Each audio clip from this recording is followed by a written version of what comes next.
আমি কোনো টাকা পয়সা নিচ্ছি না, আমার যাতায়াত কোনো গাড়ি ভাড়া লাগে না, চিকিৎসা কোনো টাকা লাগে না। সেইখানে যদি কোনো প্রতারক কোনো টাকা পয়সা নেয়, এর সাথে মনের কষ্ট আর থাকে না। কারণ আমি টাকা নিচ্ছি না, প্রতারক কেন টাকা নেবে? এই জন্যই আমি সকলকে আহ্বান করব, এটা সুস্থ তদন্ত করে এটা আইনের আওতায় এনে তাদেরকে শাস্তি দেওয়া হোক এবং এই কাজটা বন্ধ করা হোক। আবেদিন ব্লগার 002 নামে পরিচিত, এইটিন বাংলার পক্ষ থেকে আমরা তাকে স্বাগত জানাচ্ছি। আমরা এখন তার ছোট্ট একটি সাক্ষাৎকারে মানে তুলে ধরার চেষ্টা করব তার যে চিকিৎসা সেবা এবং মানুষের যে কী কারণে তিনি সেবাটা করছেন বা কী কী সমস্যার সম্মুখীন হচ্ছেন এই বিষয়ে একটু আলাপ করব। আসসালামু আলাইকুম। ওয়ালাইকুম আসসালাম। আসসালামু আলাইকুম। আপনাকে এইটিন বাংলার পক্ষ থেকে স্বাগত জানাচ্ছি। অসংখ্য ধন্যবাদ আপনাদেরকে। আপনি কিভাবে মানুষের চিকিৎসা সেবায় মানে উদ্বুদ্ধ হয়ে মানুষের চিকিৎসা করছেন, একটু এই সম্পর্কে যদি একটু বলতেন। আসলে অনেকটি হিস্ট্রির মতন বলতে হয়। সেটা হলো, আমি সর্বোচ্চ চেষ্টা করছি। অনেক গরিব মানুষ আছে, তারা মেডিকেল যাইতে হয়তো টাকা পায় না, ওরকম টাকা নাই। আমি চিন্তা করলাম, আমি যেটুকু জানি, যেটুকু পেয়েছি আল্লাহর কাছ থেকে, আমি চেষ্টা করলাম একদিন যে দেখি কি হয়। তো আমি আসলে সন্টিকি গ্রামে একটি পাগল ছিল, সম্রাট পাগল। 3 বছর সে শিকলতে বান্ধা ছিল। আল্লাহর রহমতে আমি ওইখানে যাই, যাওয়ার পরে দেখে যে ছেলেটাকে এইভাবে বান্ধা। তো আমি অনেক চেষ্টা করি শিকলটা খুলে দিব, কিন্তু অনেকে বলতেছিল না, শিকল খোলানো যাবে না, ছেলেটা কোবাবে, মারবে, বিভিন্ন ধরনের কথাবার্তা শুনেছিলাম। তা আমি বললাম যে আমি খোলাই দেবো। সম্রাটের পাগলার বাবার কাছে চাবি ছিলাম, চাবি সে দিল না। বলতে ভাই চাবি দিলেই ছেলে 3 বছর জঙ্গলে বাঁধে রাখছি, শিকল দিয়ে 4টা তালা মেরে রাখছে। তা বললাম যে আপনি দিয়ে দেখেন, আল্লাহর উপর ভরসা রাখেন, দেখেন আল্লাহ কী করে। তুমি আল্লাহর প্রতি ভরসা ছিল, এমন কিছু একটু জানা ছিল আমার, সেটা একমাত্র স্বপ্নের মাধ্যমে আমি কিছু পেয়েছি। সেটা আমি ওইটা প্রুভ করলাম যে দেখি স্বপ্নে যে দেখলাম এটা সঠিক কিনা। তো ওই দিন আমি সেটা সঠিকটা পেলাম এবং চাবিটা খুব জোরপূর্বকভাবে নিলাম। নেওয়ার পরে সম্রাটের পাইতে তালা খুলে দিলাম। সবাই ক্ষিপ্ত হয়ে গেল যে ভাই আপনি যেতে পারবেন না, কিছু বসে থাকতে হবে। এই পাগলাম যদি করে আমার অসুবিধা না। আমি তার বুকে টেনে নিয়ে তাকে গোসল করাইছি, আমি নিজে গোসল করছি। গোসল করে তাকে ঘরের মধ্যে নিয়ে গেছি, নিয়ে তাকে ঘুম পাড়ায় দিয়ে আমি আসছি। আসার পরে রাত্রে 3টার দিকে আমি ফোন দিয়েছি, তার আপনার ছেলে কেমন আছে এখন? বলে যে আলহামদুলিল্লাহ ভালো আছে। তারপর আমি ঘুমাই গেছি। সকালে ভোরে ফোন দিয়েছি, যে তার পাগলামি করে। ভোরে ফোন দিলাম, সম্রাটের মায় বলতেছে ভাই আপনি যদি কোরআন পড়তেছে, শুধু দোয়া করতে আপনার যদি কেন? ওদের সম্রাট যে আমার মাকে ডাক দিয়েছে, 3 বছর ডাক দেয় না। মা সম্রাট 3 বছরে পেশাব পায়খানা জায়গায় করে। সেই সম্রাট বলছে টয়লেটে গেছে এবং মাকে ডাকছে, মা ভাত খাও, খিদে লাগছে। তো আমার ছেলে তো সুস্থ হয়ে গেছে ভাই। তো শুনে খুব আনন্দ পেলাম। তারপরে আবার ফোন দিলাম যে ভাবি ভাত খেয়েছে?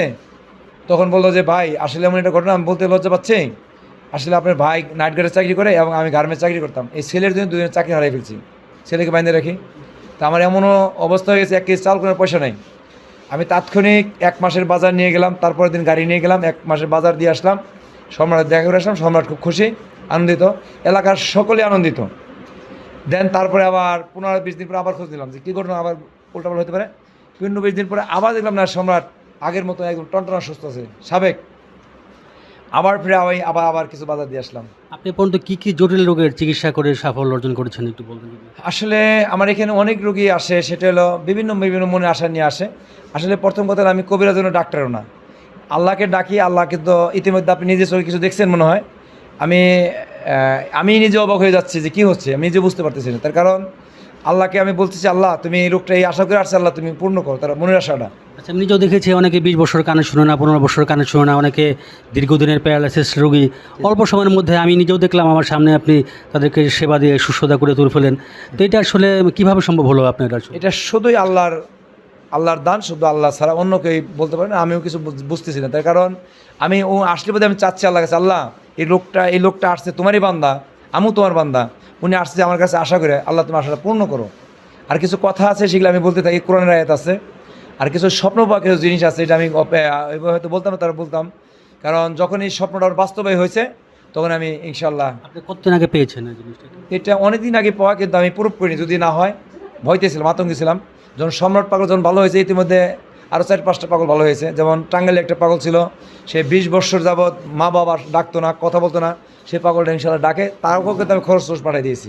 আরে মানে আমি কল্পনা করতে পারবো না কত রোগী ভালো হয়েছে, আমি নিজেও কল্পনা বাইরে আছে। যা ভিডিওগুলো দেখতেছেন, এই সমস্ত ভিডিও একদম অথেন্টিক, একদম জেনুইন ভিডিও। আপনি বলতেছিলেন যে অনেকে ভুয়া আপনার নামে পেজ খুলে বিভিন্নভাবে অর্থ আত্মসাৎ করতেছে, এই বিষয়ে আপনি কি সহযোগিতা চাচ্ছেন প্রশাসনের কাছে বা দর্শকদের কাছে? এটা শুধু প্রশাসনের কাছে যাবো না, আমাদের সাংবাদিক ভাইরা যা আছেন, আমি সকলের উদ্দেশ্যে বলবো, পৃথিবীর মানুষ যারা আছেন সকলের কাছে আমি চাওয়া পাওয়া, যা আমি কোনো টাকা পয়সা নিচ্ছি না, আমার যাতায়াত কোনো গাড়ি ভাড়া লাগে না, চিকিৎসা কোনো টাকা লাগে না, সেখানে যদি কোনো প্রতারক কোনো টাকা পয়সা নেয় এর সাথে মনের কষ্ট আর থাকে না। কারণ আমি টাকা নিচ্ছি না, প্রতারক কেন টাকা নেবে? এই জন্য আমি সকলকে আহ্বান করব, এর সুস্থ তদন্ত করে এটা আইনের আওতায় এনে তাদেরকে শাস্তি দেওয়া হোক এবং এই কাজটা বন্ধ করা হোক।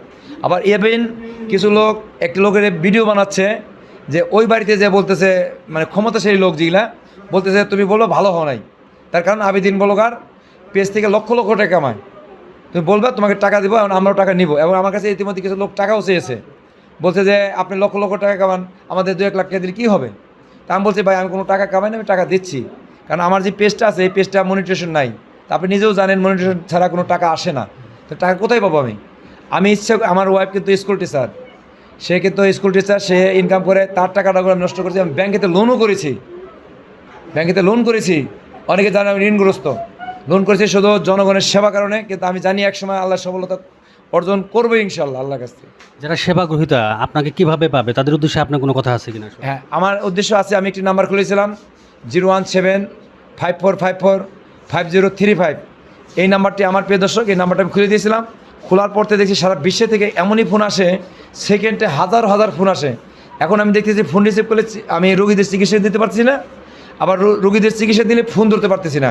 অনেক দর্শক, অনেক আমার মানে ভালোবাসার যে লোকগুলো আছে ফোন দেয়, পাচ্ছেন না, তাদের কাছে ক্ষমা চেয়ে নিচ্ছি। আপনারা ক্ষমা দৃষ্টি দেবেন, ক্ষমা করে দেবেন। কারণ প্রিয় দর্শক, আমি যদি ফোন ধরি আমি চিকিৎসা করতে পারবো না, আর চিকিৎসা করতে বললে আমি ফোন ধরতে পারবো। আবেদিন বলগার 02। একটি কথাই বলবো প্রিয় দর্শক, আমার ফ্রেন্ড ফলোয়ার আবার বলছি, আর ফ্রেন্ড ফলোয়ার 3,45,000। এটা আপনাদের পরিবার, আমার না, আপনাদের পরিবার। আমার যা কিছু করছি সব আপনাদের অবদান। এবং যারা আইডি খুলছেন আমার ছবি দিয়ে, 8-10টা আইডি খুলছে, সেই আইডিগুলো আমি আপনাদের মাধ্যমে, এই সাংবাদিকের মাধ্যমে এবং প্রশাসনের মাধ্যমে আহ্বান করব, এই আইডি দিন দ্রুত বন্ধ হয়ে যায় এবং তারা যেন উপযুক্ত শাস্তি পায়। যাতে আমার ছবি লাগানোর তার অধিকার নাই, আমার ছবি লাগে আইডি খুলে বিভিন্নভাবে বিভিন্ন জায়গায় টাকা পয়সা চাচ্ছে। এই জন্যই আমি সকলকে আহ্বান করব আমার পাশে থাকবেন এবং সাহস দিবেন। সাহস দিলে আমি অনেক দূরে এগিয়ে যাবো। আর যদি বলেন যে না আমি এই কাজ করবো না, তাহলে আমি ক্ষান্ত থাকবো, আমি কাজ করবো না। যারা সেবা গ্রহীতা তারা আপনাকে কিভাবে পেতে পারে, মানে কতদিন পরে পেতে পারে, কিভাবে পেতে পারে? কতদিন না, আমি ইনশাল্লাহ আমি এই যে সিঙ্গের থানা তদন্তসি আব্দুর রাজ্জাক, ওনার আইডি সবাই ফলো করে মেসেজ দিবেন। মেসেজ দিলে উনি একটা দিক নির্দেশনা দিলে পরে আমি সেখানে যেতে পারবো। আর যদি কোনো প্রশাসন ভাই যদি হেল্প করতে চান যে আপনার এলাকা নিয়ে বসাবেন, আমাকে মেসেজ দেবেন। আমার ভিডিও তো ছাড়ি, আর হোয়াটসঅ্যাপ আছে, ভিডিওতে মেসেজ দেবেন। আমাকে যদি বসাতে চান, আমাকে নিরাপত্তা দেবেন। আমার শুধু আমার নিরাপত্তা দিলে হবে না, আমার যে জনগণ আছেন, আমার যে যারা সেবা নেবেন তাদের নিরাপত্তা দিতে হবে। আমার নিরাপত্তা প্রয়োজন, আমি মরে যেতে দুঃখ নাই, কিন্তু কোনো লোক যিনি ক্ষতি না হয়, এই আহ্বানটা করবো সকলের কাছে। যারা আমার ভিডিও দেখেন তারা দেখতে পারেন।